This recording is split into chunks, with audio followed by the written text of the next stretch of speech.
నమస్తే తెలుగు వారి విశ్వవేదిక TV9 USA వారధి కార్యక్రమానికి స్వాగతం. నేను పద్మావతి. వైఎస్ పేరు చుట్టూ ఏపీ రాజకీయాలు తిరుగుతున్నాయా? కాంగ్రెస్లో షర్మిల చేరిక వైసీపీకి నష్టమా? పార్టీ ఇన్ఛార్జీల మార్పుతో వైసీపీకి నష్టం కాదా? ఈ అంశాలపై మాట్లాడడానికి వైఎస్ఆర్సీపీ అధికార ప్రతినిధి కాకుమాను రాజశేఖర్ వారధి ప్రోగ్రాంలో జాయిన్ అయ్యారు. వారితో మాట్లాడాలనుకునే ఎన్ఆర్ఐస్ కాల్ చేసిన నెంబర్స్ 914023490015, 914023490016. వాట్సాప్ వీడియో కాల్ చేసిన నెంబర్ 8006036036. నమస్కారం అండి రాజశేఖర్ గారు. నమస్కారం. ఏమిటంటే వైఎస్ రాజశేఖర రెడ్డి గారి మరణం చుట్టూ ఈ మధ్య అంటే ఏపీ రాజకీయాలు ఎందుకంత మళ్ళీ తోడుతున్నట్టుగా అనిపిస్తోంది? వాయ్?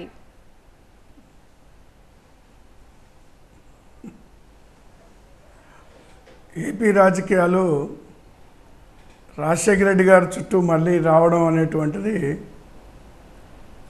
షర్మిల గారు కాంగ్రెస్ పార్టీలో చేరిన తర్వాత మరి రాజశేఖర రెడ్డి గారి మరణం గురించి అయితేమి రాజశేఖర రెడ్డి గారి గురించి అయితేమి మరొకసారి వార్తల్లోకి రావడం జరిగింది అనేటువంటిది నా అభిప్రాయం. కానీ రాజశేఖర రెడ్డి గారు అనేటువంటి వ్యక్తి ఆంధ్ర ప్రజల గుండెల్లో చిరస్థాయిగా ఉండిపోతారండి. ఆయన పరిపాలన లేదా ఆయన ఈ రాష్ట్రానికి ప్రజలకు ముఖ్యంగా పేద వర్గాలకు చేసినటువంటి మేలుని ఆంధ్రప్రదేశ్ ప్రజలు లేదా తెలుగు జాతి ఎప్పుడు కూడా మర్చిపోలేదండి. రాజశేఖర్ గారు అంటే కాకపోతే చెప్పండి. కాకపోతే ఇక్కడ దురదృష్టకరమైన విషయం ఏమిటంటే ఆయన్ని రాజకీయ ప్రయోజనాల కొరకు వాడుకునే ప్రయత్నం తెలుగుదేశం పార్టీ కానీ లేదా మరి ఇతర పార్టీలు కొన్ని కలిసి మరి ముఖ్యంగా కాంగ్రెస్ పార్టీ కానివ్వండి, ఈ రెండు పార్టీలు ప్రధానంగా ఆ ప్రయత్నం చేస్తూ ఉన్నారు. కానీ ఆంధ్రప్రదేశ్ ప్రజలు విఘ్నులు. మరి వీళ్ళ యొక్క కుయుక్తులు, వీళ్ళ యొక్క ఆలోచనలు ప్రజలు గమనిస్తూ ఉన్నారు. ఆంధ్రప్రదేశ్ ప్రజలు. రాజశేఖర్ గారు అంటే మీరన్నారు ప్రజలు గమనిస్తున్నారు అనేసి. ప్రజలు ఇది కూడా గమనిస్తున్నారు అంటే ఒక ఫ్యామిలీ నుంచి, అది కూడా అన్నా చెల్లెళ్ళు ఒక పార్టీలో వేరే వేరే పార్టీల తరఫు నుంచి ప్రతినిధులుగా అక్కడ ఎలా ఉండబోతుంది, ఆ ఫైట్ ఎలా ఉండబోతుంది అన్నది కూడా ప్రజలు గమనిస్తారు. ఒక ఇబ్బందికరమైన వాతావరణం ఏమైనా ఉండబోతోందా? ఇబ్బందికరమైనటువంటి వాతావరణం ఏం లేదు. ఎందుకంటే గతంలో మరి గత ఎన్నికలకు ముందు షర్మిల గారు తెలంగాణలో పార్టీ పెట్టడం జరిగింది. మరి ఆ తర్వాత మరి విరమించుకోవడం, ఎన్నికల్లో పోటీ చేయకుండా మరి తిరిగి ఆ పార్టీని కాంగ్రెస్ పార్టీలో విలీనం చేయడం అనేటువంటిది జరిగింది. అయితే అంతకు ముందుగానే మరి వైఎస్ఆర్ కాంగ్రెస్ పార్టీ ఆంధ్రప్రదేశ్లో మరి 14 ఎన్నికల్లో 67 సీట్లు గెలవడం జరిగింది. 67 సీట్లు గెలిచిన తర్వాత తిరిగి 19 ఎన్నికల్లో 151 సీట్లతో అధికారాన్ని చేపట్టడం జరిగింది. మరి అనేకమైనటువంటి సంక్షేమ పథకాల ద్వారా బడుగు బలహీన వర్గాల ప్రజలకు మేలు చేస్తున్నటువంటి ప్రభుత్వాన్ని తిరిగి ఆశీర్వదిస్తారని మేము పూర్తిగా నమ్ముతూ ఉన్నాం. కాబట్టి షర్మిల గారు పార్టీలో మరి కాంగ్రెస్ పార్టీలో ఉన్నా లేదా తెలుగుదేశం పార్టీ ఉన్నా జనసేన ఉన్నా కూడా మేమేం కూడా దాని గురించి ఆలోచన చేసేటువంటి పరిస్థితులు లేము. మేము ఇచ్చినటువంటి హామీలు తూచా తప్పకుండా నెరవేర్చాం. కాబట్టి ధైర్యంగా మేము ప్రజల్లోకి వెళ్తూ ఉన్నాం. మాకు ఎవరి గురించి ఆలోచించాల్సిన భయపడాల్సినటువంటి అవసరం లేదని తెలియజేస్తున్నాను. రాజశేఖర్ గారు అంటే గత ఎన్నికల్లో 151 అంటే ఒక స్వీప్ లాగా అధికారంలోకి వచ్చిన వైసీపీ ఇప్పుడు పరిస్థితి చూస్తుంటే పార్టీ నుంచి బయటకు వస్తున్నారు నేతలు. సో ఆ పరిస్థితి ఎందుకు వచ్చింది అసలు? మళ్ళీ వై నాట్ 175 అని ముందుకెళ్తున్న పార్టీకి ఈ రకమైన పరిస్థితి ఏ విధంగా ఉండబోతుంది? సహజంగా ఎన్నికల సమయంలో పార్టీలు చేరేవాళ్ళు చేరుతుంటారు, పోయేవాళ్ళు పోతుంటారు. అంటే అసంతృప్తి ఉన్నటువంటి వాళ్ళు. కానీ ఇక్కడ మా లక్ష్యము అంతిమంగా ఎవరైతే విజయం సాధిస్తారో వాళ్ళకే అవకాశాలు ఉంటాయి. ఎవరైతే మరి ప్రజల్లో పలుకుబడి ఉందో వారికే టికెట్లు ఇస్తారు. కాబట్టి కొంతమందికి ఇబ్బంది కలగవచ్చు, కానీ వాళ్ళ ఇబ్బంది కోసం మరి పార్టీను మరి లేదా పణంగా పెట్టేటువంటి పరిస్థితి వైఎస్ఆర్ కాంగ్రెస్ పార్టీ చేయదలుచుకోలేదు. అందుకొరకు ఎవరైతే గెలిచేటువంటి సత్తా ఉంటుందో, ఎవరికైతే విజయావకాశాలు ఉంటాయో వాళ్ళకి అనేక సర్వేల ద్వారా వచ్చినటువంటి రిపోర్ట్స్ అన్ని ఆధారం చేసుకొని టికెట్స్ ఇవ్వడం జరిగింది తప్పితే ఏదో ఎలా పడితే అలా టికెట్స్ ఇచ్చేసి మరి ఎన్నికల బరిలోకి దింపే ఆలోచన వైఎస్ఆర్ కాంగ్రెస్ పార్టీ చేయట్లేదండి. అంటే ఇప్పటి వరకు పార్టీలో అసంతృప్తి అంటే వైసీపీ పార్టీలో అసంతృప్తి అన్న పదం వినలేదు. ఎందుకు వచ్చింది ఈ పరిస్థితి? Because of internal disturbances, what do you think? సహజంగా అండి, ఎందుకంటే ఇది చాలా క్వైట్ న్యాచురల్. టికెట్ రానటువంటి వాళ్ళు కొంత అసంతృప్తికి గురి కావడం జరుగుతుంది. మరి దాంట్లో కూడా మరి సహజంగా మరి ఎన్నికల సమయంలో బుజ్జగింపులు ఉంటాయి. మరి వాళ్ళకి మరొక అవకాశం ఉంటుంది. ఎందుకంటే మరి పార్టీ అన్న తర్వాత మరి ఎంతోమంది ప్రయత్నం చేస్తారు, ఒక్కరికే టికెట్ వస్తుంది. కానీ మిగిలినటువంటి వాళ్ళని కూడా పార్టీ వినియోగిస్తుంది. పార్టీ పనిలో వినియోగిస్తుంది. ప్రభుత్వం అధికారంలోకి వచ్చిన తర్వాత మరి నామినేటెడ్ పోస్టులు కూడా వాళ్ళకి అవకాశాలు ఉంటాయి. ఎమ్మెల్సీలు ఉంటాయి, రాజ్యసభలు ఉంటాయి, అనేకమైనటువంటి పదవులు ఉంటాయి. కాబట్టి ఎవరు కూడా దాని గురించి బాధపడాల్సినటువంటి అవసరమే లేదు. మరి కేవలం కొంతమంది మాత్రమే ఎమ్మెల్యే టికెట్లు రాలేదనేటువంటి దాని మీద మరి కొంత విభేదించినట్టుగా కనబడతా ఉంది. బట్ ఏది ఏమైనా కూడా మరి వాళ్ళని మళ్ళీ సర్ది చెప్పుకొని మళ్ళీ పార్టీకి పని చేయించిన కార్యక్రమం అనేటువంటిది మాత్రం మేము చేస్తామని తప్పకుండా. రైట్, చారి ఉన్నారు కెన్యా నుంచి, మీతో మాట్లాడడానికి. చారి గారు నమస్తే అండి. పద్మావతి గారు, రాజశేఖర్ గారికి ఇద్దరికి నమస్కారం అండి. సార్ నాకు ఒక 4 క్వశ్చన్లు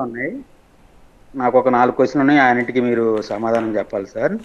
ఇప్పుడు షర్మిల గారికి అంతకుముందు ఏపీ రాజకీయాల్లో ప్రాధాన్యత ఇవ్వలేదా? అదొకటి. అందుకే ఆవిడ తెలంగాణలో పార్టీ పెడతాం, తర్వాత కాంగ్రెస్ పార్టీలో విలీనం చేయడం జరిగింది. ఇప్పుడు ఏంటంటే ఆవిడ కాంగ్రెస్లో కీలక పాత్ర పోషిస్తున్నారని చెప్పి అంటున్నారు. దీనివల్ల వైఎస్ఆర్సీపీకి ఏమైనా ఓటింగ్ శాతం కానీ లేదంటే ఓట్లు చేయలే అవకాశం కానీ ఈ ప్రభావం ఎంతవరకు పడుతుంది? అదో క్వశ్చన్. రెండో క్వశ్చన్ ఏంటంటే పాలకొల్లులో వైసీపీ కేడర్కి అక్కడ ఇన్ఛార్జ్కి బాగా విభేదాలు ఉన్నాయి, అసలు ఒకరికొకరికి పోలిక పొంతం లేదు అని చెప్పి అంటున్నారు. అది కూడా దాని గురించి మీరు ఏ విధంగా వాళ్ళని సర్దుబాటు చేసి ముందుకు తీసుకెళ్తారు? అదొకటండి. ఇంకొకటి కొత్తగా వచ్చేది ఏంటంటే ఆంధ్రప్రదేశ్లో కూడా ఫ్రీ బస్సు లేడీస్ మహిళలకు, ఇంకొకటి రైతులకు రుణమాఫీ అనేది కూడా ఒకటి అంటున్నారు. దీనివల్ల కొంత వ్యతిరేకత ఏమన్నా వైసీపీకి వచ్చే అవకాశం ఉందా? ఫైనల్గా ఇంకొకటండి, లాస్ట్ క్వశ్చన్. ఇప్పుడు ఈ ఎలక్షన్లో వైఎస్ భారతి గారు ఏ కాన్స్టిట్యున్సీ నుంచి అన్నా ఎమ్మెల్యే కానీ ఎంపీగా కానీ పోటీ చేస్తున్నారు? ఈ 4 క్వశ్చన్లు మాకు మిస్ అవ్వకుండా అన్నిటికీ ఆన్సర్ చెప్పండి సార్.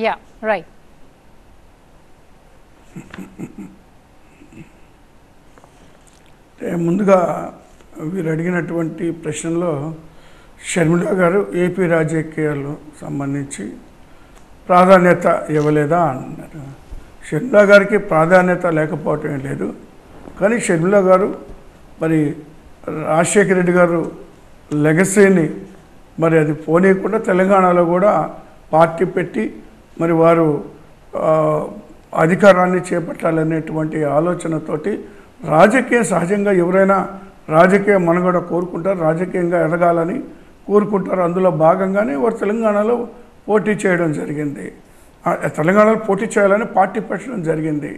అయితే మరి అది అనుకోని విధంగా మరి వారి కారణాలేమో మనకు తెలీదు, దాన్ని కాంగ్రెస్ పార్టీలో విలీనం చేయడం జరిగింది. అంతేగాని ఇక్కడ ప్రాధాన్యత లేకుండా లేదనేటువంటి మాట నేను చెప్పదలుచుకున్నాను. తర్వాత దానివల్ల ఇప్పుడు వారు కాంగ్రెస్లో చేరినందువల్ల మరి వైఎస్ఆర్ కాంగ్రెస్ పార్టీకి ఆంధ్రప్రదేశ్లో నష్టం జరుగుతుంది. అని అంటున్నారు. అలాంటి నష్టాలు ఏమి ఉండదు, అలాంటి ఇబ్బందులు ఏమి లేవు. వైఎస్ఆర్ కాంగ్రెస్ పార్టీ తిరిగి మరి ఆంధ్రప్రదేశ్లో అధికారంలోకి రావడం అనేటువంటిది జరుగుతుంది. తర్వాత వచ్చి పాలకొల్లు వైసీపీ ఇన్ఛార్జ్కి మరి అక్కడ ఉన్నటువంటి స్థానికులకు కొంత గ్యాప్ ఉంది అనేటువంటి మాట. అలాంటి ప్రజలు కానీ ఎవరైనా తిరస్కరిస్తే ఖచ్చితంగా వారిని మార్పులు చేస్తారు.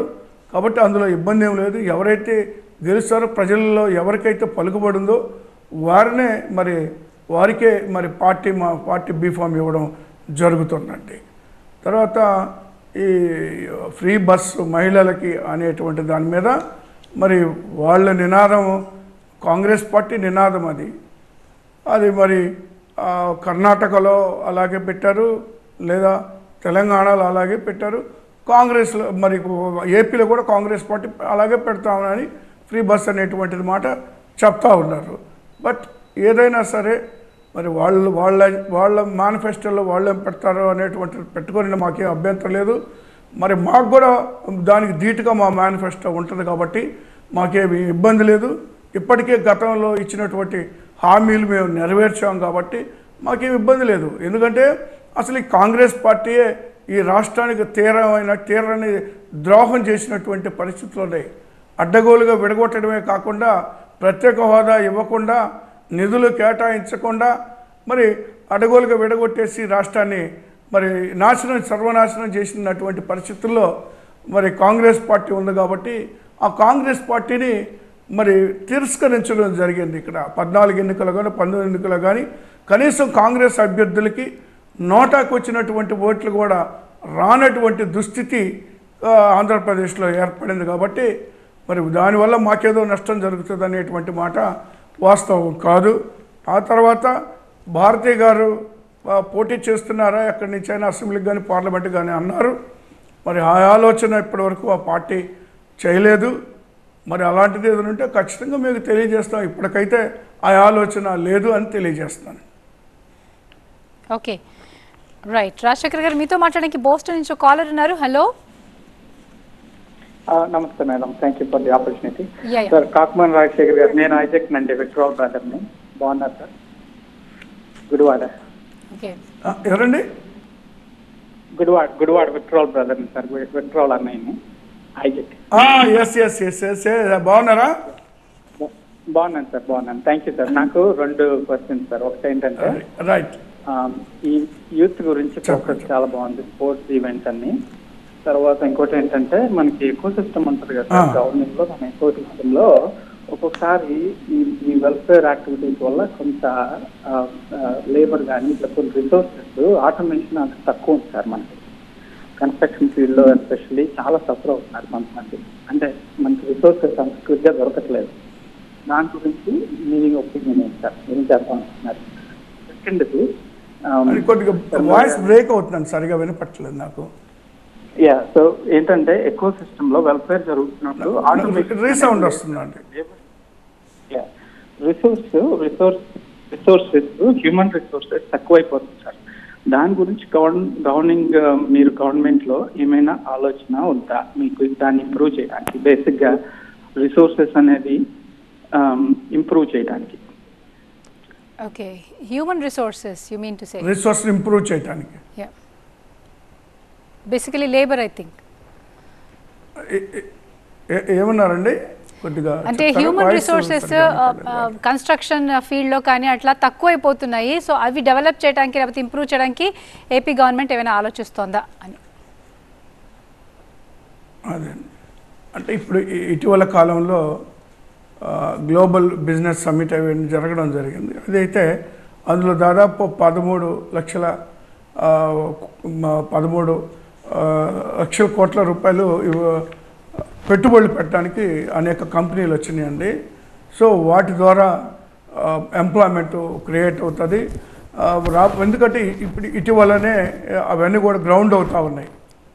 మరి ఎక్కువగా వాటిల్లో వైజాగ్లో ఎక్కువగా ఉన్నది, మరి ఏ రాష్ట్రంలో ఇతర ప్రాంతాల్లో కూడా ఉన్నాయి. ఎందుకంటే ఎంప్లాయ్మెంట్ జనరేట్ చేయాల్సినటువంటి అవసరత చాలా ఉందండి. అది వాస్తవం. అది కాకపోతే ఏంటంటే గత ప్రభుత్వం లాగా మేము ఏదో మాటలు హామీ ఇచ్చి వదిలిపెట్టే ఆలోచన మేము చేయటం లేదు. ఎందుకంటే గతంలో కూడా మరి దాదాపు 20 లక్షల కోట్ల రూపాయలు మరి పెట్టుబడులు వస్తాయి, 40 లక్షల ఉద్యోగాలు వస్తాయి అని చెప్పి వారు కూడా తెలుగుదేశం అధికారంలో ఉన్నప్పుడు బిజినెస్ సమ్మిట్ వైజాగ్లో పెట్టడం, దానికి దాదాపు 200-300 కోట్ల రూపాయలు ఖర్చు పెట్టడంతో వృధా అయింది తప్పితే ఒక కంపెనీ రాలేదు, ఒక ఉద్యోగం రాని పరిస్థితులు ఉన్నాయి. కానీ ఇప్పుడు మేము ఏవైతే ఎంఓయూలు చేసుకున్నామో అవి ఆల్రెడీ గ్రౌండ్ అవుతున్నటువంటి సందర్భం ఉంది. కాబట్టి ఖచ్చితంగా మరి ఈ ఎంప్లాయ్మెంట్ జనరేట్ చేయడం జరుగుతుంది. మరి దాంట్లో ఎలాంటి ఇబ్బంది లేదని తెలియజేస్తున్నాను. రైట్. ఇక మీరు అన్నట్టుగా అంటే అసంతృప్తి నేతలంతా పార్టీ బయటకు వస్తే అటు టీడీపీకి కానీ లేకపోతే ఇటు మళ్ళీ కాంగ్రెస్ పుంజుకుంటుంది కాబట్టి వాళ్ళకి ఏమైనా లాభం పరిస్థితి వస్తుందా, లేకపోతే మీ పార్టీ వాళ్ళే బుజ్జగించి వాళ్ళని ఆపుతారా? ఎందుకంటే మనం చూస్తున్నాం రీసెంట్గా. ఇప్పుడు ఒకటండి, ఇప్పుడు అసంతృప్తులు అనేటువంటి తెలుగుదేశం పార్టీలో లేదండి. ఇప్పుడు విజయవాడ ఎంపీ గారు మరి అసంతృప్తులు కూడా ఉన్నారు కదండి. తెలుగుదేశం పార్టీ మరొక టికెట్ ఇస్తామంటే వారు మరి పార్టీకి ఎంపీకి అన్ని రాజీనామాలు చేస్తానని సహజంగా ఇలాంటివన్నీ ఉంటాయండి ఎన్నికల సమయంలో. కానీ సహజంగా మరి వాళ్ళు కూడా బుజ్జగింపులు స్టార్ట్ చేశారు. అలాగే ఉంటుంది. మేము కూడా అంతే, ఎవరైనా అసంతృప్తి ఉంటే ఖచ్చితంగా వాళ్ళతో మాట్లాడతాం, వాళ్ళకి సముచితమైనటువంటి స్థానం కల్పిస్తాం. ఎన్నికల తర్వాత కూడా వాళ్ళకి ఒక మంచి పొజిషన్ అనేటువంటిది ఏర్పాటు చేస్తాం. కాబట్టి ఇబ్బంది పడాల్సినటువంటి అవసరం ఏముంటుందండి. రైట్. అంటే 175 అనే లక్ష్యంతో ముందుకెళ్తున్నారు కాబట్టి. ఓకే, కాలర్ ఉన్నారు రఘు ఫ్రమ్ కాలిఫోర్నియా. రఘు గారు నమస్తే సార్. నమస్తే అండి భారతి. అది ఒకటండి రాజశేఖర్ గారికి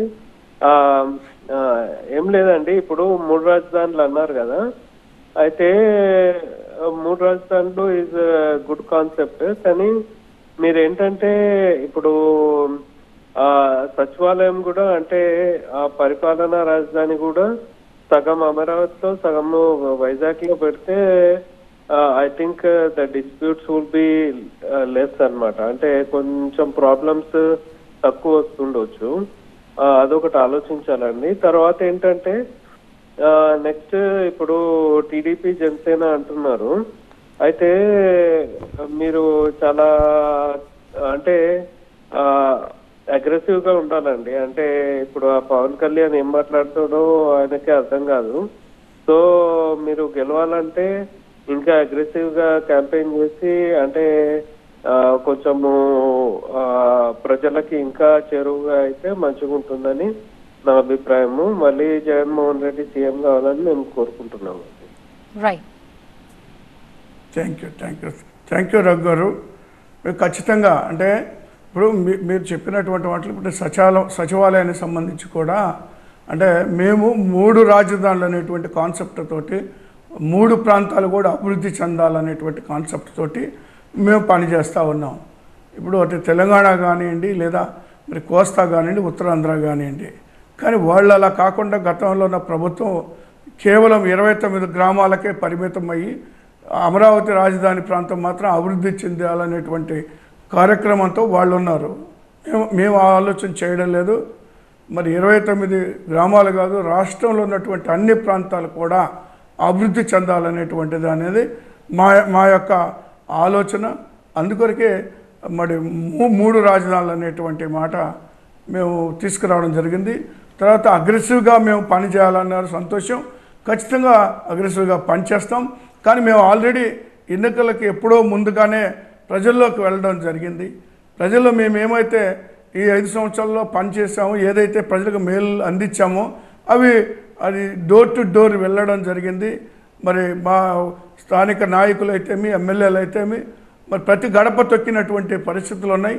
ఎన్నికల ప్రక్రియ అనేటువంటిది ప్రారంభమైన తర్వాత ఇంకా కూడా గట్టిగా పనిచేసి వైఎస్ఆర్ కాంగ్రెస్ పార్టీని తిరిగి మరి అధికారంలోకి తేవటమే కాకుండా వైనాట్ 175 అనేటువంటి దాన్ని కూడా ఖచ్చితంగా మరి నెరవేరుస్తాము. జగన్మోహన్ రెడ్డి గారు మాట్లాడినటువంటి మాటలని తెలియజేస్తున్నాను సార్ రఘు గారు. రీసెంట్ పరిణామాల్లో అంబటి రాయుడు గారి గురించి మాట్లాడుకుంటే పార్టీలో చేరి మళ్ళీ వెంటనే పార్టీ నుంచి బయటకు వచ్చిన సమాచారం, ఎందుకనంటారు?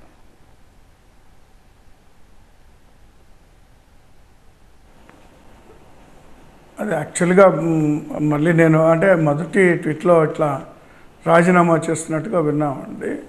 కానీ తర్వాత కూడా మరి ఆయన ఏదో ఒక క్రికెట్ టోర్నమెంట్కి వెళ్తున్నటువంటి సందర్భంలో మరి దానికి సంబంధించి రాజకీయ ప్రమేయం అనేటువంటిది ఉండకూడదు, అందువల్ల నేను రిజైన్ చేస్తున్నాను అనేటువంటి మాట కూడా ఆయన కానీ కారణం వేరేదిగా వినిపిస్తోంది. కారణం గుంటూరు సీటు ఇస్తానని చెప్పి ఇవ్వలేదు, అందుకని డిసప్పాయింట్ అయినట్టుగా అని మరొక సమాచారం. ఏమంటారు? సరే, ఇప్పుడు స్పెక్యులేషన్స్ రకరకాలుగా మాట్లాడతారు కదండి. కానీ ఆయన మాట్లాడితేనే మనకు దానికి శాంటిటీ ఉంటుంది. ఆయనే మాట్లాడలేదు దాని గురించి, ఆ సీటు గురించి అసలు మాట్లాడలే.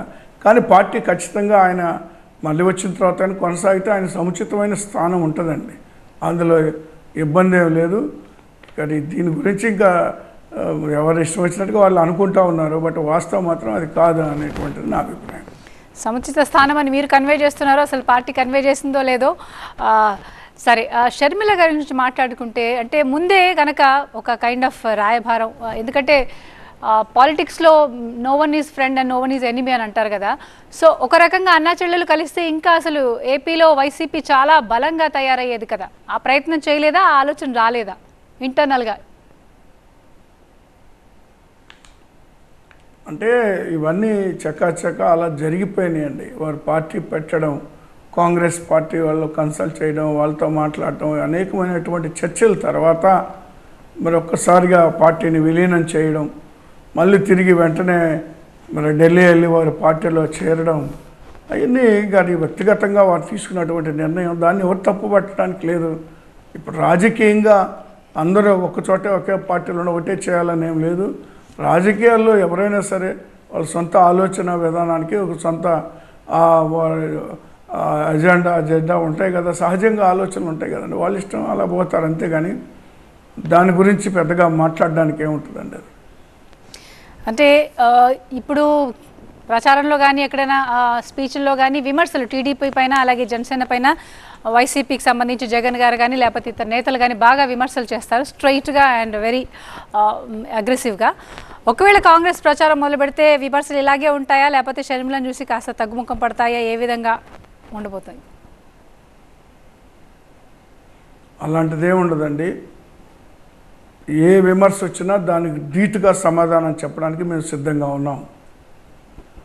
అది చంద్రబాబు నాయుడు గారు చేస్తారా, లేదా పవన్ కళ్యాణ్ గారు చేస్తారా, లేదా షర్మిల గారు చేస్తారా, ఒకసారి మరొక పార్టీలోకి వెళ్ళిన తర్వాత ఎవరైనా సరే మరి వారు ఏ పార్టీ వాళ్ళైనా లేదా సొంత కుటుంబ సభ్యులైనా సరే జగన్మోహన్ రెడ్డి గారిని విమర్శించిన, వైఎస్ఆర్ కాంగ్రెస్ పార్టీని విమర్శించిన, ప్రభుత్వం మీద బురద జల్లాలని ప్రయత్నం చేసినా ఏ ఒక్కరిని కూడా మేము స్పేర్ చేసేటువంటి పరిస్థితి లేదు. ఖచ్చితంగా దానికి ధీటుగా సమాధానం చెప్పడానికి మేము సిద్ధంగా ఉన్నామని తెలియజేస్తున్నానండి. రైట్, మొత్తానికైతే ఈసారి ఏపీ రాజకీయాలు, ఎన్నికలు చాలా ఇంట్రెస్టింగ్గా ఉండబోతున్నాయి అన్నది మాత్రం ఆన్ ద ఫేస్ తెలిసిపోయింది. ఇక ఎన్నికలకు సంబంధించి అంటే ప్రిపరేషన్ ఎలా ఉంది? సేమ్ కైండ్ ఆఫ్ అంటే manifesto, how you are going to prepare the manifesto? మీకున్న నవరత్నాలు కానీ లేకపోతే ఇంకా అడిషనల్ ఏమైనా వెల్ఫేర్ స్కీమ్స్? మేము దాదాపు నవరత్నాల ద్వారా అన్నీ కూడా నెరవేర్చడం జరిగింది. అంటే చెప్పనటువంటిది లేదా మేనిఫెస్టోలో పెట్టనటువంటి దాదాపు మరి ఒక 40 స్కీముల దాకా పెట్టనటువంటివి కూడా చేసిన పరిస్థితులు ఉన్నాయి. ఇంకా ఏవైనా ఉంటే కూడా ఖచ్చితంగా వాటిని కూడా చేరుస్తాము. ఎన్నికల సమయంలో వాటిని ఖచ్చితంగా ప్రకటిస్తాము. ఏదైతే ఒకటి ఉంటుంది ఇక్కడ మీరు గమనించాల్సిన విషయం ఏంటంటే, మేము ఏదైతే చేయగలమో వాటిని మేనిఫెస్టోలో పెడతాము. చేయలేనటువంటి వాగ్దానాలు మేము ఇయ్యం. గతంలో ఏమైంది? రైతు రుణమాఫీ అని 14 ఎన్నికల్లో తెలుగుదేశం పార్టీ అధికారంలోకి వచ్చింది. 87,000 కోట్ల రూపాయలు రైతులకి రుణమాఫీ చేస్తామని హామీ ఇవ్వడం జరిగింది. కానీ అధికారంలోకి వచ్చిన తర్వాత రుణమాఫీ చేయకుండానే దిగిపోయింది. డ్వాక్రా మహిళలకి మరి వాళ్ళకు సంబంధించినటువంటి కూడా రుణమాఫీ చేస్తామని అది చేయలేకుండా పోయింది. సో ఇలాంటివన్నీ ఉంటాయి. ఇలాంటి హామీలు కాకుండా ఏదైతే చేయగలమో ఆ హామీలు మాత్రమే ఇస్తాము, ఖచ్చితంగా నెరవేరుస్తామని తెలియజేస్తాము. రైట్, మీతో మాట్లాడడానికి మయూర్ ఉన్నారు. Mayur from New York. మయూర్ గారు. హలో. యా మయూర్ గారు మాట్లాడండి. హలో, నమస్కారం. మాట్లాడండి. నమస్తే. నమస్తే. కాదు, ఏంటండి ఈ మధ్యన మీరు రావట్లేదు, అసలు ఏమైపోయారు అసలు? అంటే ఇది కాదు, మామూలుగా వారధి అనేది రావట్లేదు, ఏమైపోయిందండి? వారధి ఇప్పుడు వీకెండ్స్లో మాత్రమే ప్రసారం అవుతుందండి. ఈరోజు మనకి వైసీపీ నేత కాకుమాను రాజశేఖర్ గారు. వీకెండ్స్ అంటే what are the exact? That will be scrolled Mayur గారు. You'll see all the details scrolling లో ఉంటాయి. ప్రస్తుతం మనం సమయాభావం కాబట్టి గెస్ట్ తో మాట్లాడండి. ఓకే సార్, నమస్కారం సార్. నమస్తే మయూర్ గారు. అయ్యో, నేను అసలు వైఎస్ఆర్ గారికి విపరీతమైన అభిమాని అండి. నేనైతే కనుక నాకు చాలా సంతోషంగా ఉంది సార్, నిజంగాను. ఇప్పుడు ఒక సామెత ఉంటుంది కాదండి, సామెత కాదు, సినిమా డైలాగ్ కూడా ఉంది. పందులే గుంపుకు వస్తాయి, సింహం సింగిల్గా వస్తుందని ఒకటి సామెత కూడా ఉందండి మనకి. నిజంగా సార్, ఆయన అంత గొప్పోడు. అసలు ఈవెన్ అంత యంగ్ వయసులో కూడాను ఆయన సింగిల్ గా నుంచొని మొత్తం అన్ని కూడా చేస్తారంటే చాలా గొప్ప విషయం అండి. సార్, నాది ఒక చిన్న క్వశ్చన్ ఉంది సార్. ఒకటి ఏమీ లేదు సార్, ఈ మధ్యన కొంచెం అంగన్వాడీలు వాళ్ళు కూడాను ఏదో స్ట్రైక్లు అవి చేస్తున్నారు. వాళ్ళు ఏ జీతాలు అవి పెంచమంటున్నారు. కాకపోతే ఒకటి సార్, నిజంగా గవర్నమెంట్ తీసుకున్న ఇది వాళ్ళ మీద ఎస్మాది ఇచ్చేయడం కూడాను చాలా కరెక్ట్ అని నేను అనుకుంటున్నాను సార్, నిజంగా. ఎందుకంటేనండి, ఈవెన్ మన సచివాలయంలో పనిచేసే కార్యకర్తలు కూడాను వాళ్ళు కూడాను చక్కగా హ్యాపీగా 4-5 వేలు చేస్తారు సార్. మీరు సచివాలయంలో కూడా చేసేవాళ్ళు నిజంగానో sir, very friendly people. Already నాకు కూడాను చాలా మంది కూడా చెప్పారు, చాలా రిపోర్ట్స్ కూడా వచ్చినాయి. అటువంటి వాళ్ళకి పెంచండి సార్, అంతేనే కానీ అంగన్వాడీలు ఓకే వాళ్ళన్నీ చేస్తున్నారు మొత్తం అన్ని. బట్ ఆల్రెడీ జగన్మోహన్ రెడ్డి గారు వాళ్ళకి ఆల్రెడీ 10,000 చొప్పున ఆల్రెడీ వాళ్ళకి ఇస్తున్నారు. చంద్రబాబు నాయుడు గారు కూడా ఏమి ఇవ్వలేదండి వాళ్ళకి అసలు. కానీ జగన్మోహన్ రెడ్డి గారు వచ్చిన తర్వాత వాళ్ళకి అన్ని ఇచ్చారు సార్. ఈవెన్ 10,000 రూపాయలు చేశారు వాళ్ళకి మొత్తం అన్ని కూడా. ఇంకా కావాలంటే ఎక్కడ నుంచి సార్ మొత్తం అన్ని. ప్లస్ ఇంకొక విషయం సార్, డెఫినెట్లీ సార్ ఈసారి 175 అన్నారు కదండి. బహుశా దేవుడి దయ వల్ల నిజంగా 175 కూడా వస్తుందేమో అని మేము అనుకుంటున్నాం.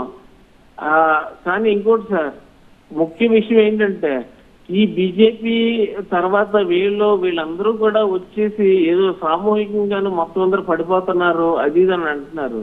మన నెక్స్ట్ బీజేపీ తర్వాత తెలుగుదేశం పార్టీ వాళ్ళు, తర్వాత జనసేన వాళ్ళు, వాళ్ళందరూ కూడా. సో అంతమంది పడిపోయినా కానీ ఇప్పుడు ప్రజెంట్ ఎందుకంటే వాళ్ళు చివరికి వచ్చేసరికి లాస్ట్ వచ్చేసరికి వాళ్ళు ఏవో మాయ మాటలన్నా చెప్పేసి జనాలన్నీ కూడా కొంతమందిని మొత్తం అన్ని కూడా ఇచ్చేస్తారు. సో మీరు ఎలా చేద్దాం అనుకున్నారు? అండ్ నెక్స్ట్ వాట్ ఈస్ ఇప్పుడు సపోజ్ జగన్మోహన్ రెడ్డి గారు కానీ నెక్స్ట్ టైం వస్తే ఆయన చేసేది అసలు ఎలా ఉంటది, అసలు ఏంటి అనేది కూడా మాకు అసలు ఏం తెలియట్లేదు సార్. ఒకసారి మాట్లాడండి. ఇప్పుడు మయూర్ గారు అడిగింది అంగన్వాడీ సంబంధించి. మరి గత ప్రభుత్వం 7,000 రూపాయలు ఇస్తున్నటువంటి సందర్భంలో వైఎస్ఆర్ కాంగ్రెస్ పార్టీ అధికారంలోకి వచ్చిన తర్వాత ఒక్కసారిగా 11,500 ఇస్తున్నటువంటి పరిస్థితులు ఉన్నాయండి.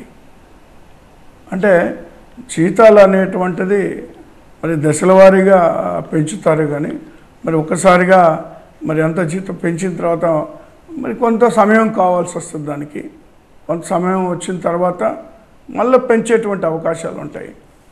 వాళ్ళు కూడా అర్థం చేసుకోవాలా ప్రభుత్వ పరిస్థితి. ఎందుకంటే అవకాశాలు ఇప్పుడు దాదాపు వీళ్ళు కూడా ఉన్నారు కదా, అంగన్వాడీ సెంటర్లు కూడా ఉన్నాయి. గతంలో తక్కువ ఉండే అంగన్వాడీ సెంటర్ 4,500 అంగన్వాడీ సెంటర్లు ఉంటాయి, ఇప్పుడు 7,000 అంగన్వాడీ సెంటర్లు ఉన్నాయి. ఇవన్నీ ఏంటంటే ఉద్యోగస్తులు ఇప్పుడు వాటి పట్ల ఈ ప్రభుత్వం ఉద్యోగస్తుల పట్ల సానుకూలంగానే ఉంటారు. ఇప్పుడు దానికి మరి ఇలాంటి ఉద్యమాలు చేస్తూ ఉంటారు, సహజంగా జరుగుతుంటుంది. కానీ ఖచ్చితంగా ప్రభుత్వం వాళ్ళు ఏ విధంగా ఆదుకోవాలి, ఏ విధంగా జీతాలు పెంచాలో మరి జగన్మోహన్ రెడ్డి గారు తప్పకుండా అది చేస్తారు. వాళ్ళు కొంత సమయం ఇవ్వాలి తప్పితే మొండిపట్టు పట్టేసి ఇప్పటికిప్పుడు కావాలి లేదా మరి ఈ ఉద్యమాన్ని ఉధృతం చేస్తామంటే అది సరైన పద్ధతి కాదు. ఎన్నికలు వచ్చేటువంటి సందర్భంలో మరి ఇలాంటి ఉద్యమాలు ఇలాంటి హడావుడి చేయడం అనేది సహజంగా చూస్తూనే ఉంటాం. బట్ ఏదైనా కూడా ప్రభుత్వం ఉద్యోగుల పట్ల మరి ముఖ్యంగా చిరుద్యోగుల పట్ల మరి ఉదాసీన వైఖరి అనేటువంటిది మరి ఇలాంటి లేకుండా వాళ్ళకి ఉద్యోగం ఖచ్చితంగా జీతాలు పెంచేటువంటి కార్యక్రమం అనేటువంటిది జరుగుతుంది అని నేను తెలియజేస్తూ ఉన్నాను. అదేవిధంగా వాలంటీర్స్ సంబంధించి కూడా ఖచ్చితంగా ఉంటుంది. వాళ్ళు కూడా కమిటెడ్గా చేస్తూ ఉన్నారు. ఎన్ని ఆరోపణలు వచ్చినా ఎంత మరి గందరగోళాలను సృష్టిస్తున్నా మరి అపోజిషన్ పార్టీస్ ఖచ్చితంగా వారు చేస్తున్నటువంటి సేవ మరవలేనటువంటి సేవ. అలాంటి వారికి కూడా ఖచ్చితంగా ప్రభుత్వం మరి జీతాలు పెంచేటువంటి కార్యక్రమం ముందు రోజుల్లో ఉంటుందని తెలియజేస్తున్నాను. రైట్ రాజశేఖర్ గారు, అంటే నిన్న మొన్నటి వరకు ఒక స్ట్రాటజీతోనే వైసీపీ వెళ్తూ ఉంది. మరి ఇప్పుడు షర్మిల చేరిక అండ్ కాంగ్రెస్లో ఒక కైండ్ ఆఫ్ చలనం, ఏపీలో కాంగ్రెస్లో చలనం వచ్చింది కాబట్టి స్ట్రాటజీ మారబోతోందా, లేకపోతే you are comfortable with your present strategy and you'll go ahead? ఇంకా దీంట్లో స్ట్రాటజీ మార్చాల్సినటువంటి అవసరం ఏం లేదండి. ఎందుకంటే ఇందులో కొత్తగా స్ట్రాటజీ కూడా ఏముంటుందండి. మన ప్రజలకు ఏదైతే వాగ్దానాలు ఇచ్చామో అవి నెరవేర్చామా లేదా అనేటువంటిది మరి ప్రజలు గమనిస్తారు. అవి తూచా తప్పకుండా నెరవేర్చాం కాబట్టి ఖచ్చితంగా ప్రజలు మమ్మల్ని ఆశీర్వదిస్తారని మాకు నమ్మకం ఉంది. జగన్మోహన్ రెడ్డి గారు చాలా స్పష్టంగా అనేక సందర్భాల్లో చెప్పడం జరిగింది. ప్రజలకి మీకు మేలు చేశామని మీరు నమ్మితేనే మమ్మల్ని ఆశీర్వదించండి అని చెప్పారు. అంటే ఈ దేశ చరిత్రలో బహుశా ఏ ఒక్కరు కూడా అలా చెప్పుండరు. మరి ఆ విధంగా ఒకవేళ అయితే ఏదైతే ఇప్పుడు అపోజిషన్ పార్టీస్ ఉన్నాయో ఆ పార్టీలను ఒకసారి చెప్పమనండి. మేము గతంలో అధికారంలో ఉన్నప్పుడు మీకు మేలు చేసామని నమ్మితేనే మీరు మమ్మల్ని ఆశీర్వదించండి అని చెప్పేటువంటి ధైర్యం సాహసం వాళ్ళు చేస్తారండి? వాళ్ళు చేయరు. ఇంతవరకు ఏ ఒక్కరు కూడా అలా మాట్లాడినట్టుగా నేను వినలేదు. కాబట్టి ఖచ్చితంగా మేము ఏదైతే ప్రజలకు మేలు చేశామో మరి ఆ మేలుని బట్టే ప్రజలు మరొకసారి 24 ఎన్నికల్లో ఆశీర్వదిస్తారని మేము మా యొక్క నమ్మకం అండి. రైట్. హరి ఉన్నారు డెన్మార్క్ నుంచి. హరి గారు. హాయ్ అండి. నమస్కారం కాకమన్న రాజశేఖర్ గారు. నాకు నమస్కారం ప్రశ్న అండి. నేను అది ఈ మధ్య ఈ లాయర్స్ చేసే సమ్మె ఏపీ ల్యాండ్ యాక్ట్ 502 గురించి యూట్యూబ్ లో చూస్తున్నానండి. అది మామూలుగా మనం ఎవరైనా ల్యాండ్ డిస్ప్యూట్ అయితే ఇప్పుడు డైరెక్ట్ గా ఎంఆర్ఓసే చెక్ చేస్తారు.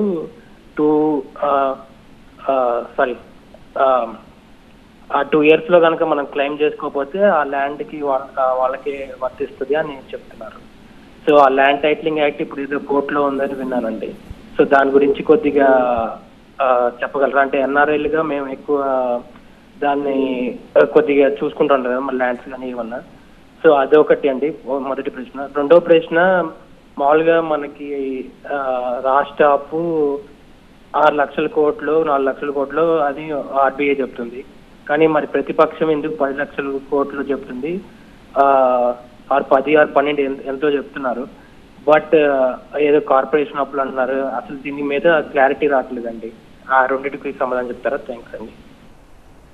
రైట్ సార్, ఇప్పుడు ల్యాండ్కి సంబంధించినటువంటిది అది ఇప్పుడు ఈ టైటిల్ యాక్ట్ అనేటువంటిది కూడా ఇప్పుడు గవర్నమెంట్ చాలా సీరియస్గా తీసుకుందని. ఎందుకంటే అనేకమైనటువంటి అక్రమాలు జరుగుతూ ఉన్నాయి, డాక్యుమెంట్స్ సృష్టిస్తూ ఉన్నారు, ల్యాండ్ గ్రాబింగ్స్ ఎక్కువైపోతూ ఉన్న సందర్భంలో మరి ఖచ్చితంగా ఎవరికైతే చెందిందో వాళ్ళకి మరి పూర్తి స్థాయి హక్కులుండే విధంగా ప్రభుత్వం చర్యలు తీసుకుంటూ ఉంది. మరి ముఖ్యంగా అసైన్మెంట్ ల్యాండ్స్కి సంబంధించి కూడా మరి ఎవరైతే 20 సంవత్సరాలు పైబడి వాళ్ళు నివసిస్తున్నారో మరి వాళ్ళకు కూడా రిజిస్టర్ చేసి ఇస్తున్నటువంటి పరిస్థితుల్లో, ఎందుకంటే ఇప్పుడు వాళ్ళకి ఆ హౌస్ సైట్ ఉన్నప్పటికీ దాన్ని అమ్ముకునేటువంటి పరిస్థితి లేదా మరొకరి దగ్గర నుంచి అసైన్మెంట్ ల్యాండ్ కొనుక్కునే పరిస్థితులు లేకుండా ఉన్నటువంటి సందర్భంలో వారికి పూర్తి హక్కులు కల్పిస్తూ ప్రభుత్వం కూడా నిర్ణయం తీసుకుంది.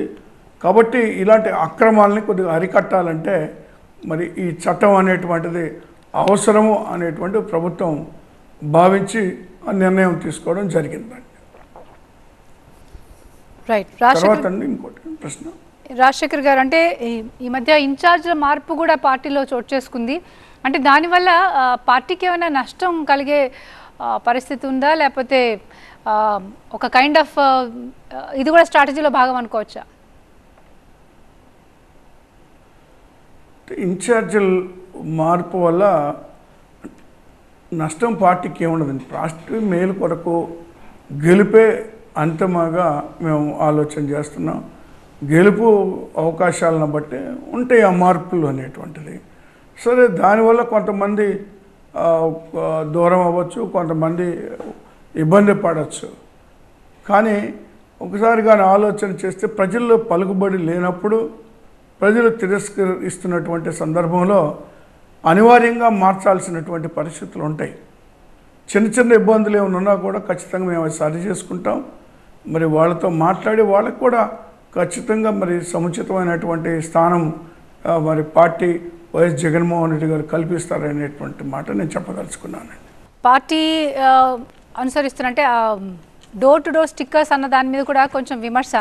సరే, దానికి అంటే ప్రజల మీద అనవసరంగా రుద్దుస్తున్నారు. అంటే though they are not interested also you are pulling them into the party or influencing them by the party activities అని ఏం సమాధానం చెప్తారు? అదేం లేదండి. ఎవరికైతే ఇష్టమో ఇంట్రెస్ట్ ఉందో వాళ్ళ డోర్స్కి మరి స్టిక్కర్స్ అంటించడం జరుగుతుంది తప్పితే ఇష్టం లేని వద్దన్న వాళ్ళ ఇంటికి వెళ్ళి డోర్కి ఎవరు వేస్తారండి?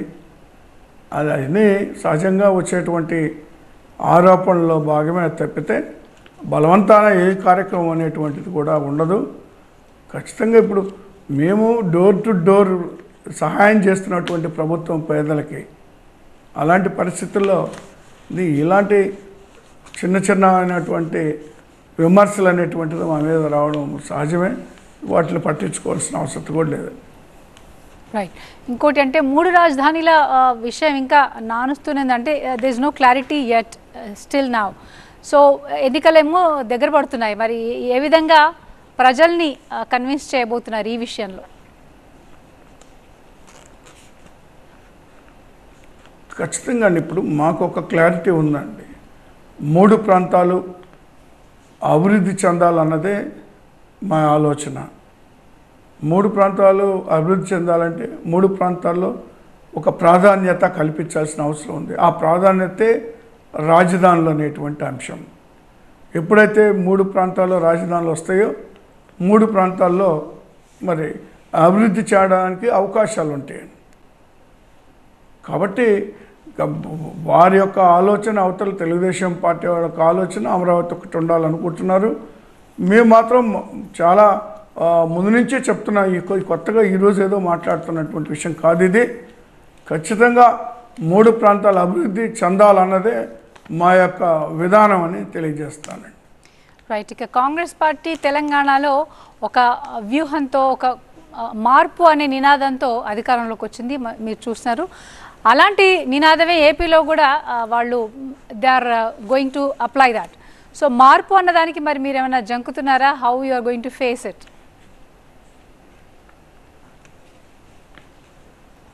అలాంటి ఆలోచన కానీ అలా భయపడుతున్న పరిస్థితులు కానీ మాకు లేవండి. నేను అందుకే ముందు నుంచి ఒకే మాట చెప్తా ఉన్నా, మేము తెలంగాణలో పరిస్థితులు వేరు. వాళ్ళు 10 సంవత్సరాలు అధికారంలో ఉన్న తర్వాత ప్రజలకు జరిగిన మేలేంటి, కీడేంటి అనేటువంటిది వాళ్ళు బేరీజు చేసుకొని మరి వాళ్ళ అక్కడ నిర్ణయాలు తీసుకోవచ్చు.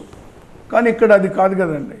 ఈ దేశంలో ఎక్కడ కూడా జరగనటువంటి సంక్షేమ కార్యక్రమాలు ఈరోజు ఆంధ్రప్రదేశ్లో జరుగుతూ ఉన్నాయి. మీరు ఎక్కడైనా చూడండి, ఏ రాష్ట్రంలో అయినా చూడండి, ఆంధ్రప్రదేశ్లో జరిగిన అన్ని సంక్షేమ కార్యక్రమాలు మరి ఏ రాష్ట్రంలో లేవు. అలాంటి సందర్భంలో మేము ధైర్యంగా ఎన్నికలకు వెళ్తున్నాం. దేని గురించి భయపడే ఆలోచన లేదు మాకు. ధైర్యంగా ప్రజలు నమ్ముకొని వెళ్తున్నాం. మేము పార్టీలు నమ్ముకొని వెళ్ళట్లేదు కదా. వాళ్ళు అలా కాదు కదా, అన్ని పార్టీలు కూడగట్టుకొని మరి ఎన్నికలకు వస్తూ ఉంటే మేము ఒంటరిగానే వెళ్తున్నాం. మాకు ఎవరితో పొత్తులు ఉండవు, ప్రజలతోనే ఉంటాయి మాకు పొత్తులు.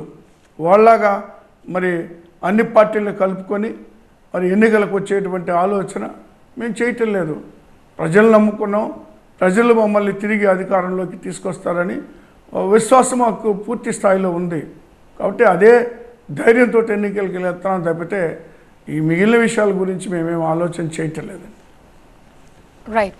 ఇక ఎన్నికలప్పుడు పార్టీ చేరికలు కానీ పార్టీని వీడటం కానీ చాలా న్యాచురల్గా అవుతూ ఉంటుంది. ఇప్పటివరకు వైసీపీ నుంచి బయటికి వెళ్తామని చూస్తున్నాం మనం 1-2 కేసులు. మరి వైసీపీలోకి చేరికలు కూడా మొదలయ్యే అవకాశం ఉందా? ఖచ్చితంగా చేరతారండి, చేరకుండా ఉండరు. ఖచ్చితంగా ఇప్పుడు వెళ్ళే వాళ్ళ దానికన్నా డబల్గా మా పార్టీలో చేరడానికి సిద్ధంగా ఉన్నారు. సంకేతాలు కూడా ఉన్నాయి మాకు. ఖచ్చితంగా చేరతారు, అందులో సందేహమే లేదు. ఇప్పుడు వాళ్ళల్లో కూడా మరి మంచి వాళ్ళు ఉండి లేదా ప్రజల్లో పలుకుబడి ఉంటే ఖచ్చితంగా వాళ్ళు కూడా చేర్చుకోవడం అవకాశాలు కూడా ఉంటాయండి. ఓకే, మీతో మాట్లాడడానికి కృష్ణ ఉన్నారు షికాగో నుంచి. కృష్ణ గారు, గుడ్ ఆఫ్టర్నూన్ సార్. నా పేరు కృష్ణ సార్. నాకు ఒక 2 క్వశ్చన్స్ ఉన్నాయి సార్. ఇప్పుడే మేడం గారు కూడా రెఫరెన్స్ ఇచ్చారు కదా, క్రికెటర్ గారు జస్ట్ జాయిన్ అయ్యి మళ్ళీ ఎగ్జిట్ అయ్యారని. అదేవిధంగా ఆంధ్రప్రదేశ్లో ఉన్న ప్రతిపక్ష నాయకుడు కూడా ఈ మధ్యనే వైసీపీలో జాయిన్ అవ్వబోతున్నారని ఇక్కడ ఒక ప్రచారం జరుగుతుంది సార్. ప్రముఖ ప్రతిపక్ష నాయకుడు, ఆ పార్టీ అధ్యక్షులు. అది ఎంతవరకు నిజమో, అటువంటి స్లోగన్ నిజంగా జరుగుతుందా లేదా అనేది మాకు కొద్దిగా క్లారిటీ లేదు సార్. అంబేద్కర్ రాయుడు గారి లాగే అలాంటి స్లోగన్ ఇక్కడ నడుస్తుంది. అది నిజమా కాదని క్లారిఫికేషన్ ఇవ్వగలుగుతారు సార్. ఆ ప్రతిపక్ష నాయకుడికి మంచి అనుభవం ఉంది, అలాగే మంచి సంబంధాలు కూడా ఉన్నాయి ఢిల్లీలో అని మాకు ఇక్కడ జరుగుతున్న సంభాషణ సార్. 2, వైసీపీ పార్టీకి మంచి మీడియా వింగ్ అంటే sir YouTube social media wing ఉంది కదా సార్. మనకి ఎవరు మంచి గ్రాఫిక్ డిజైనర్స్ ఎవరు లేదా సార్? ఆంధ్రప్రదేశ్ అభివృద్ధి చెందిందో లేదో అనడానికి మంచి రోడ్లు కానీ, అంటే ఇప్పుడు ప్రస్తుతం ఏం జరగట్లేదు కదా సార్ నాడు నేడులో.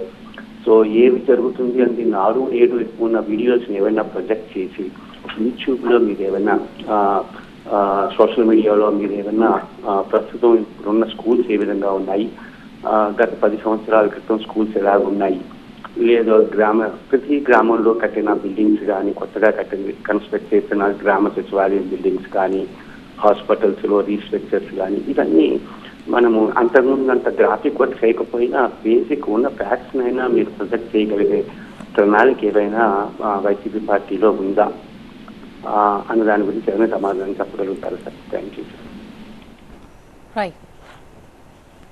సార్, అంబటి రాయుడు గారి గురించి నేను ముందుగానే చెప్పడం జరిగింది మాటల్లో. మరి వారేదో ఇంటర్నేషనల్ క్రికెట్ దానికి సంబంధించి వెళ్తున్న సందర్భంలో వాళ్ళు రిజైన్ చేసినట్టుగా, రాజకీయాల్లో ఉండకూడదు కాబట్టి వారు రిజైన్ చేసినట్టుగా చెప్తున్నారు. అది అలా ఉంచితే తర్వాత ఈ నాడు నేడు అనేటువంటి కార్యక్రమాలు కానీ మరి ఇతరత్ర కూడా సోషల్ మీడియాలో వస్తే బాగుంటుంది అన్నారు. మంచిదే, సోషల్ మీడియా అనేటువంటిది మంచిగా ఉంది. మాకు కూడా వైఎస్ఆర్ కాంగ్రెస్ పార్టీలో కూడా సోషల్ మీడియా వింగ్ ఉంది. వాళ్ళు ఖచ్చితంగా ఇవన్నీ కూడా ప్రజల్లోకి తీసుకెళ్తారు. కాకపోతే గతంలో పార్టీ అధికారంలో ఉన్నప్పుడు గ్రాఫిక్స్ ద్వారా చూపించారు. అలా కాకుండా వాస్తవంగా ఏదైతే ఈ రాష్ట్రంలో జరిగిందో, మరి ముఖ్యంగా మరి నాడు నేడు ద్వారా ఈ స్కూల్స్ మరి శిథిలావస్థలో ఉన్నటువంటి స్కూల్స్ అన్ని కూడా డెవలప్ చేయడం, మరి పిల్లలకి కావాల్సినటువంటి అన్ని వసతులు ప్రభుత్వం కల్పించింది. వారికి షూస్ కానివ్వండి, బెల్ట్లు కానీ, బ్యాగులు కానివ్వండి, లేదా ఒక మంచి క్వాలిటీ ఫుడ్ కానివ్వండి, ట్యాబ్స్ ఇవ్వడం కానివ్వండి, ఈ విధంగా ఇంటర్నేషనల్ స్టాండర్డ్స్లో ఎడ్యుకేషన్ ఇంగ్లీష్ మీడియం ఇవ్వడం కానీ మరి ఇలాంటివన్నీ అనేకమైనటువంటి కార్యక్రమాలు చేస్తూ ఉంది. ఖచ్చితంగా అవన్నీ కూడా మరి రాబోయే రోజుల్లో సోషల్ మీడియాలో పబ్లిసిటీ కూడా ఇవ్వడం జరుగుతుందండి. రైట్, రాజశేఖర్ గారు ఫైనల్గా చెప్పండి. అంటే టర్మ్ ఎండింగ్ వస్తుంది కాబట్టి ఎలక్షన్స్కి సన్నద్ధం అవుతున్నారు కాబట్టి ఇంతవరకు వైసీపీ చేసిన టాప్ 5 కంప్లీట్ అయినవి కానీ అలాగే చేయబోయేవి నెక్స్ట్ టర్మ్కి మీరైనా ప్లాన్ పెట్టుకున్నారా? If I ask you what are those 5 top things? అంటే యాక్చువల్గా ఇంకా మాకు మేనిఫెస్టో దానికి సంబంధించి ఇంకా మేము దాన్ని ప్రిపేర్ చేయలేదు. జనరల్గా ప్రజా సమస్యలు ఏవి ఉంటే లేదా ఏదైతే మిగిలిపోయినాయో అవన్నీ ఉంటాయి ఖచ్చితంగా. వాటన్నిటి కూడా ఇంకా డిజైన్ చేయలేదు.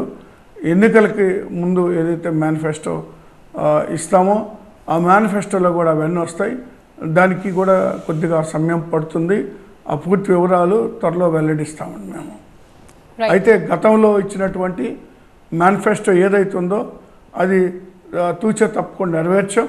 ఇంకేదైనా ఒకటారా కొంత భాగం ఉంటే అవి ఈ గ్యాప్లో కూడా ఈ ఉన్న 2 నెలల్లో కంప్లీట్ చేయడం జరుగుతుంది. ఖచ్చితంగా మాది ఏదైతే మేనిఫెస్టో ఇచ్చామో అది వెబ్సైట్లో ఉంటుంది. వాళ్ళు అలా కాదు, గత ప్రభుత్వం ఎన్నికలప్పుడు మేనిఫెస్టోని వెబ్సైట్లోంచి తీసేయడం జరిగింది. ఎందుకంటే వాళ్ళు ఇచ్చినటువంటి హామీలు నెరవేర్చలేదు కాబట్టి ఆ వెబ్సైట్లో నుంచి వాళ్ళ మేనిఫెస్టోని తెలుగుదేశం పార్టీ తీసేయలేదు. మేము అలా కాదు, మా మేనిఫెస్టో ఎప్పుడు కూడా వెబ్సైట్లో ఉంటుంది, చూసుకోవచ్చు. మరి నెక్స్ట్ రాబోయే ఎన్నికలకు కూడా కొత్త మేనిఫెస్టో అనేటువంటిది వచ్చిన తర్వాత మళ్ళీ ఒకసారి మాట్లాడతాను మేడం. అంటే టర్మ్ ఎండింగ్కి వస్తుంది కాబట్టి manifesto completed or still anything pending in the manifesto? Manifesto తయారవుతుందండి. పాత మేము ఏదైతే ఇచ్చామో మేము ఆల్మోస్ట్ కంప్లీట్ చేసాము. ఆల్మోస్ట్ కొత్త మేనిఫెస్టో అనేటువంటిది ఇంకా తయారు చేయడం వస్తుందండి. అతి త్వరలోనే మరి కొత్త మేనిఫెస్టో కూడా వస్తుంది. బట్ ఏదైతే ప్రజలు హామీ ఇస్తామో అది తూచే తప్పకుండా నెరవేర్చగలిగింది మాత్రమే ఇస్తాం తప్పితే నెరవేర్చలేనటువంటి తప్పుడు హామీలు అనేటువంటిది ఎన్నికల ప్రయోజనాల కొరకు ఇచ్చేటువంటి హామీలు మాత్రం మేము చేయము. మేము ఏదైతే చేస్తామో అదే చెప్తామని తెలియజేస్తున్నాను మేడం. రైట్, ఫైనల్లీ అంటే 175 అన్న నినాదంతో వెళ్తున్నారు కాబట్టి ఇప్పుడున్న మారుతున్న రాజకీయ సమీకరణాలు ఏపీలో కనిపిస్తున్నాయి కాబట్టి ఇప్పటికీ 175 అంటారా? What do you say? ఇప్పటికీ చెప్తామండి, ఖచ్చితంగా చెప్తాం. మేము కొత్తగా మారేదేం లేదు. ఎందుకంటే ఈ పార్టీలు కొత్త పార్టీలు కాదు. ఇదే పార్టీలు 14 ఎన్నికల్లో బీజేపీ అయితేమి, జనసేన అయితేమి, తెలుగుదేశం అయితేమి కలిసి 14 ఎన్నికల్లో పోటీ చేసి మరి 650 హామీలు ఇచ్చి నెరవేర్చకుండానే ప్రజల తిరస్కారానికి గురి కావడం జరిగింది. అదే పార్టీలు ఇప్పుడు తిరిగి మళ్ళీ ప్రజల మధ్యకు వచ్చి కొత్త వాగ్దానాలు చేస్తే ప్రజలు ఎలా నమ్ముతారండి? ప్రజలు నమ్మే పరిస్థితి లేరు. గతంలో చేస్తుంటే ప్రజలు నమ్ముతారు. మేము అందుకే చెప్తా ఉన్నాం, గతంలో 14-19కి మధ్యలో మా పరిపాలనలో మీకు ప్రజలకు మేలు చేస్తేనే మమ్మల్ని ఆశీర్వదించండి అని చెప్పమానండి. మేము చెప్తాం 19 నుంచి 24 మధ్యలో ప్రజలకు మేలు చేసింటేనే మమ్మల్ని ఆశీర్వదించని జగన్మోహన్ రెడ్డి గారు చెప్పారు. వాళ్ళని చెప్పమానండి. అలా చెప్పలేరు. కాబట్టి వాళ్ళ మాట ప్రజలు నమ్మే పరిస్థితులు లేదు. కాంగ్రెస్ పార్టీకి వస్తే కాంగ్రెస్ పార్టీ మరి రాష్ట్రం విడిగొట్టిన తర్వాత ప్రజలు తీవ్ర ఆగ్రహానికి గురి కావడం జరిగింది. ఏ ఒక్క మరి పని చేయకుండా అడ్డగోలుగా విడగొట్టారనేటువంటిది స్పష్టంగా ప్రజలకు తెలుసు. కాబట్టి కాంగ్రెస్ పార్టీ నామరూపాలు లేకుండా చేశారు ఆంధ్రప్రదేశ్లో. కాబట్టి వాళ్ళు వచ్చి ఏదో హామీలు ఇచ్చినా కూడా ప్రజలు నమ్మే పరిస్థితి లేదు. వీళ్ళ హామీలన్నీ కూడా ఎలాగున్నాయంటే మరి కొత్త సీసాలో పాత సారాలాగా మరి వీళ్ళు ఇచ్చేటువంటి హామీలు ఉంటాయి తప్పితే వీటిని ప్రజలు నమ్మేటువంటి పరిస్థితులు లేరు అనేటువంటిది నా అభిప్రాయం అండి. రైట్, అంటే 175 అన్నది అంటే ప్రజాస్వామ్యం ఇంకా కొంచెం నిలబడాలి కాబట్టి యూ కెన్ 1 వాళ్ళకు కూడా ఇవ్వచ్చు. 175 అన్నప్పుడు ఇంకా ప్రతిపక్షం లేని ప్రజాస్వామ్యంని ఊహించలేం కదా. అఫ్కోర్స్ అంటే సహజంగా మా నినాదం, మా విధానం అది 175 అనేటువంటిది. మేము ఖచ్చితంగా గెలవాలనేటువంటి దాని మీద మేము అలా పెట్టుకున్నాము. బట్ ఏదైనా అంటే ప్రజాస్వామ్యంలో మరి అపోజిషన్ పార్టీ కూడా ఉండాలా, కానీ ఈరోజు అపోజిషన్ పార్టీలు వాళ్ళ ఆ పాత్ర పోషించకుండా మరి మరొక విధంగా ప్రవర్తిస్తున్నటువంటి సందర్భంలో ఈ ఆంధ్రప్రదేశ్కి సంబంధించి 175కి 175 ఖచ్చితంగా మేము గెలవాలనేటువంటి కృతనిశ్చయంతో పనిచేస్తూ వెళ్తున్నాం రేపు ఎన్నికలకి. రైట్ థ్యాంక్ యూ అండి. Thank you very much for your valuable time Rajasekhar గారు. ఇది ఈరోజు వారధి.